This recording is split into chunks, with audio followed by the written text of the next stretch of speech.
Welcome back to Investing Talk Podcast, where we explore the most intriguing market movements and companies on your radar. Today, we're tackling a question many of you have asked us to look into. Is CleanSpark a good time to buy now? We're going to pull apart this company's recent performance, its future outlook, and what all of it means for you, the potential investor. Before we jump into our analysis, if you're finding value in these discussions, please take a quick moment to subscribe, like this review, and maybe leave a comment. And definitely, if there's a specific company you'd like us to thoroughly examine, let us know in the comments below. We always appreciate hearing from you. It's an absolutely crucial question, yeah. Especially when we're talking about a sector as dynamic and, well, let's face it, as volatile as crypto mining. CleanSpark has certainly been making headlines, capturing a lot of attention, and our collection of sources today gives us a really comprehensive view. We're looking at everything from their latest financials, operational reports, to technical indicators, and even some of the industry whispers that are circulating. Our mission today is basically to piece together a complete and balanced picture for you, sort of cutting through the noise. Okay, let's unpack this then. For those who might not be completely up to speed with CleanSpark, could you give us a clear picture of what exactly they do? And maybe more importantly, what's behind all the buzz they've generated recently? Sure. CleanSpark is indeed a very significant player in the Bitcoin mining space. They have a particularly strong footprint in North America. Now, what's genuinely fascinating and what really sets them apart, according to our sources, is their explicit and consistent focus on using sustainable energy sources for their mining operations. This commitment, it isn't just like a marketing slogan, it seems deeply integrated into their strategy. This, coupled with their incredibly rapid expansion, well, it makes them a real standout in what's become a crowded field. They're not just growing, they're growing with a specific environmental and operational ethos. Right, and when you say rapid expansion, it's not just a buzzword we're throwing around, is it?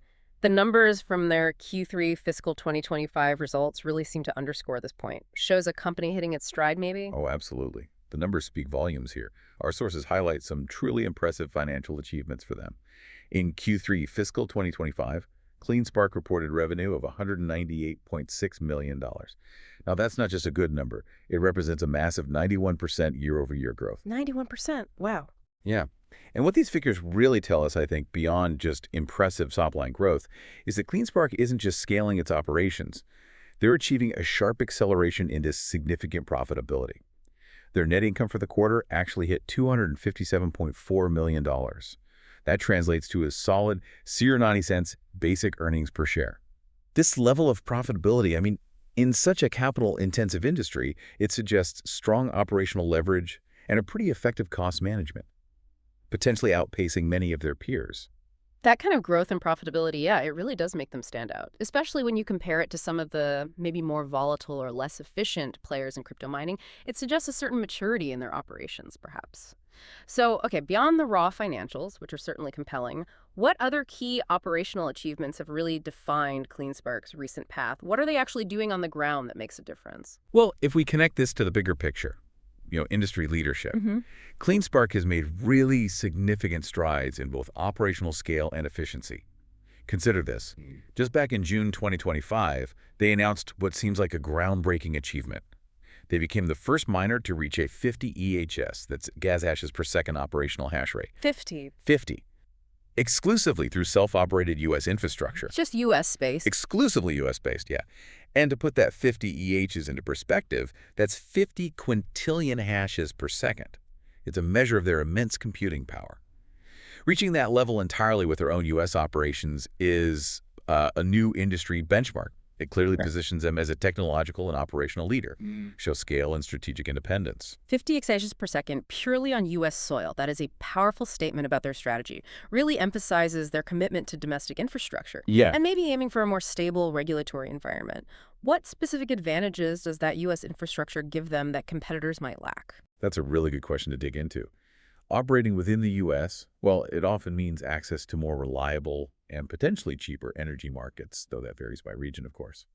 It also brings a level of regulatory clarity, maybe, despite the ongoing challenges that some international operations just might not have.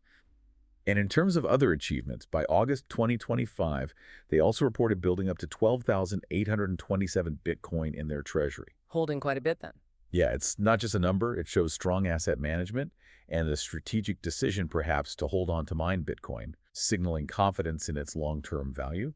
They've also consistently achieved hash rate growth while effectively managing seasonal challenges like, the extreme summer heat, which can really hit mining efficiency hard. And they've even secured substantial additional power capacity, specifically 179 megawatts of new contracted power just in June, Wow. enabling another 10 EH's expansion. So this reflects their strong focus on operational optimization and proactive strategic growth, making sure they have the energy to power that expanding infrastructure. Okay, so to summarize the bullish case here, we're looking at impressive scale, demonstrated efficiency, a clear focus on sustainable energy, which is a big plus for many investors, and a growing Bitcoin treasury. It really does sound like they're hitting all the right notes for growth-oriented investors, setting them apart in a competitive landscape. Now, with all this positive momentum, it's easy to get caught up in the excitement, isn't it? But for you, the investor listening, a true analysis means looking beyond the headlines.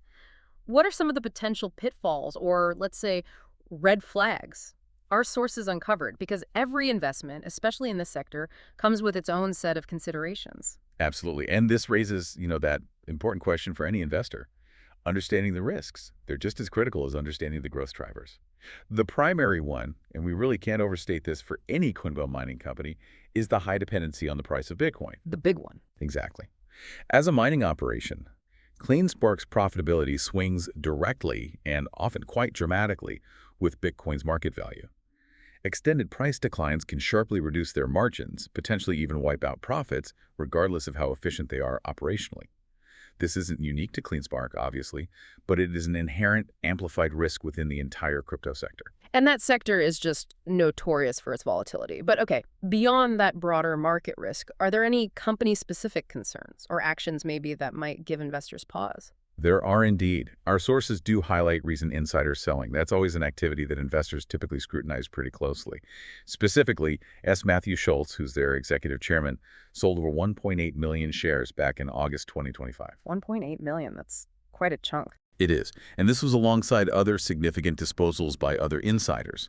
Now, look, while there can be many perfectly legitimate reasons for insider sales, maybe for diversification, personal liquidity needs, tax planning, a substantial volume of sales, especially from a key executive like the chairman, it can sometimes signal a lack of confidence to the market, even if that's not the actual intent. It's definitely an activity that warrants careful consideration and maybe looking into the context more deeply. Yeah, that's definitely something to note. It could certainly raise some eyebrows. What about the broader market or the regulatory environment that CleanSpark operates in? Are there specific external pressures we should be aware of? That's another critical area, yes. Regulatory uncertainty remains a significant risk factor for the entire crypto mining industry in the U.S. Proposed U.S. crypto mining taxes, which have been discussed at various levels, along with evolving regulations around energy use, they pose ongoing challenges.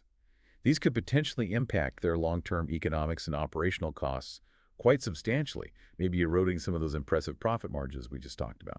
Okay. Furthermore, while they do show positive operating cash flow, it's probably worth noting that specific total cash and debt levels for Q3 2025 weren't explicitly detailed in the public press releases we saw. So a direct review of their full SEC filings would be needed for a complete, really granular picture of their balance sheet health. Okay. This isn't necessarily a red flag in itself, but it is an area requiring maybe some deeper financial due diligence from potential investors. Got it. So we've seen the impressive growth story and some very clear inherent risks as well. Now let's turn our attention maybe to the immediate horizon. What does the near future hold for CleanSpark? Are there any upcoming events or potential catalysts that could significantly impact the stock price, either positively or negatively? Yeah, looking at the next 3 months or so, there are several key dates and potential events that investors should probably be tracking. For instance, we have the inclusion of CleanSpark in major crypto ETF rebalancing. That's set for September 24th. This kind of event can often lead to increased stock volatility as funds adjust their holdings based on new weightings. Right. Index inclusion effects. Exactly. Then their fiscal Q4 2025 earnings are anticipated around October 7th. This will be a really pivotal update for analysts, not just for revenue and profit, but to really dig into any cost pressures and the progress of their big infrastructure ramp-up plans. These earnings calls often provide that forward-looking guidance that can significantly move the market, as you know. For sure. So a lot more financial data coming very soon for investors to digest. What else should we be marking on our calendars? Well, following that, in October and November, we'll start seeing the institutional 13F filings for Q3 buys. These are those quarterly reports showing what the big money managers, the hedge funds, have been buying and selling. They provide a crucial barometer, really, of large cap confidence or lack thereof in CleanSpark specifically, and maybe the crypto mining sector more generally. Good indicator of sentiment. There's also the U.S. post-Halloween hash rate report, typically comes out around November 1st. That should shed light on industry-wide mining efficiency as cooler weather sets in. Cooler weather often leads to better performance for miners. And finally, looking a bit further out, preliminary Q1 2026 results are expected around December 10th. That'll give us an early look into their performance for the new fiscal year. Okay, plenty of data points coming up. Beyond these confirmed dates and reports, though, are there any rumors swirling? Any speculative catalysts that market participants are discussing that could potentially move the needle for CleanSpark? Indeed. The rumor mill is always active in this space, isn't it? Our sources mentioned several speculative points that are worth keeping an ear out for. One is the potential for strategic M&A activity. Where CleanSpark, given its strong position, might look to acquire smaller, perhaps distressed miners. That could consolidate its market share and maybe expand its infrastructure even more rapidly. Makes sense, consolidation play. Right. There are also rumors floating around about potentially large-scale power purchase agreements, possibly multi-gigawatt deals. Securing those would further boost their hash rate capacity and lock in long-term energy costs, which is absolutely critical for profitability in this game. Huge if true. Huge if true, exactly. Another really intriguing piece of industry chatter involves them potentially evaluating expansion into AI-optimized data center hosting. Now, this would be a significant diversification, moving beyond just Bitcoin mining to tap into the booming AI infrastructure market. Could create entirely new revenue streams. Interesting pivot, or addition, rather. And finally, there's still some ongoing speculation about potential further leadership and board restructuring after the recent CEO transition. That could signal new strategic directions or shifts in focus. Okay, this has been a very thorough examination. Now, bringing it all together then. After considering the strong fundamentals, the competitive advantages, those inherent risks we discussed, and all these future catalysts and speculations, what's the overall investment thesis for CleanSpark right now? Bottom line, is this a good time to buy? Well, based on our comprehensive review of the sources, CleanSpark certainly presents a nuanced picture. It's not a simple yes or no. Our analysis gives it an overall rating of 6 out of 10. 6 out of 10, okay. The positives are quite clear, and they're compelling for many investors. That rapid revenue growth, the strong profitability we saw, positive operating cash flow, a leading competitive position, particularly with their U.S.-based sustainable infrastructure focus, and a valuation that seems, well, reasonable when you compare it to its peers. These are powerful arguments for any investor who's seeking growth in this space. Right. So those are the positives contributing to that 6-foot rating. What about the negatives? What's pulling that rating down and introducing that element of caution? The key negatives that sort of temper the enthusiasm are primarily, number one, its high dependency on Bitcoin price volatility. This means that while it can amplify gains on the way up, it also amplifies losses on the way down, making it very susceptible to rapid market swings completely beyond the company's control. Tied to Bitcoin's fate, essentially. Very much so. Then there are the ongoing regulatory threats in the crypto mining space, especially in the U.S. That's a legitimate concern that could impact future operations and profitability. And, as we discussed, the recent insider selling by executives. While it might have perfectly innocent explanations, it may also raise red flags for some investors, suggesting a need for, deeper scrutiny. Okay. So what does this all boil down to for an investor trying to decide their next move with CleanSpark? How should they interpret this kind of balanced 6 out of 10 view? Yeah, this leads to an important conclusion, I think, about the appropriate investment horizon. CleanSpark is probably best described as a high beta crypto proxy. High beta proxy. Explain that a bit. Sure. What that means is its stock tends to move with even greater volatility than the overall crypto market itself. It amplifies both the potential gains and the potential losses. So given this characteristic, it's likely better suited, perhaps, for short-term trading for tactical investors, people who are closely watching Bitcoin price movements and are comfortable with higher risk levels. More of a trade than a long-term hold, maybe? Potentially. Because due to its elevated uncertainty and those broader sector headwinds we've discussed, it's currently considered a somewhat risky long-term core holding, especially for those with a lower risk tolerance or a much longer investment horizon. It really demands active management and a strong understanding of crypto market dynamics, I'd say. That's a truly comprehensive look at CleanSpark. It vividly highlights that excitement of rapid growth and operational excellence, but also the inherent volatility and the very specific considerations that define the crypto mining world. It's a powerful reminder, isn't it, that even strong numbers and impressive achievements come with a need for careful, ongoing evaluation. Absolutely. The narrative around CleanSpark is definitely one of remarkable operational success and smart strategic positioning. Yet, it's just inextricably linked to the broader, often unpredictable crypto market. For you, the listener, truly understanding these interconnected dynamics is absolutely key to making well-informed decisions that actually align with your own risk appetite and your investment goals. So, as you reflect on CleanSpark and the insights we've shared today, maybe consider this. How much weight do you personally place on proven operational excellence in what is a highly volatile, still emerging sector versus those cautionary signals of market dependency and, say, insider activity? It's that delicate balancing act, isn't it? Navigating both immense potential and significant risk that really defines so much of today's investment landscape. Thank you for joining us on this exploration of CleanSpark. We sincerely hope this has given you a clearer, perhaps more nuanced picture to inform your own investment thinking. Remember to subscribe, like, and comment with your thoughts or any companies you'd like us to thoroughly discuss next time. We appreciate you tuning in.